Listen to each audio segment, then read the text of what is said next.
میں ان بچوں جوانوں سے کہوں گا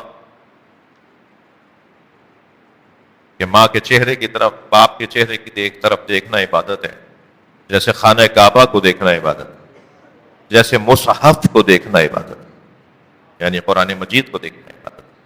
یہ کوئی کم بات نہیں ہے۔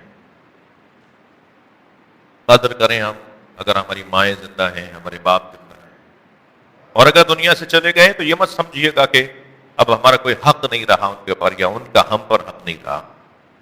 سرکار سے آ کر کسی نے کہا یا رسول اللہ میں نے منت مانی تھی میرا فلاں کام ہو جائے گا تو میں ماں کے قدموں کا بوسہ دوں گا۔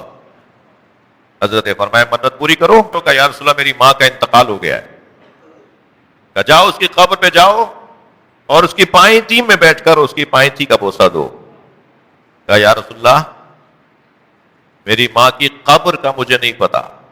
حضرت فرمایا اپنی انگشت شہادت سے نشان بناؤ، تصور کرو یہ تمہاری ماں کی قبر ہے، اور اس کی پائیں جا کر بیٹھ جاؤ اور وہاں بوسہ دے دو، تم نے گویا اپنی منت پوری کر دی۔ پیروں فقیروں کے مزاروں پہ جا کے حاجات طلب کرنا یقیناً درست ہے، لیکن اگر اللہ نے ہمارے گھر میں ہی پیر دیا ہوا ہو، ہمارے گھر میں ہی مرشد دیا ہوا ہو، پتہ نہیں اس پیر اس مرشد کی دعا قبول ہوگی بھی یا نہیں ہوگی ہمارے حق میں، مگر یقین ہے کہ ماں اگر اولاد کے حق میں دعا کرے تو اللہ اس ماں کی دعا کو سنتا ہے۔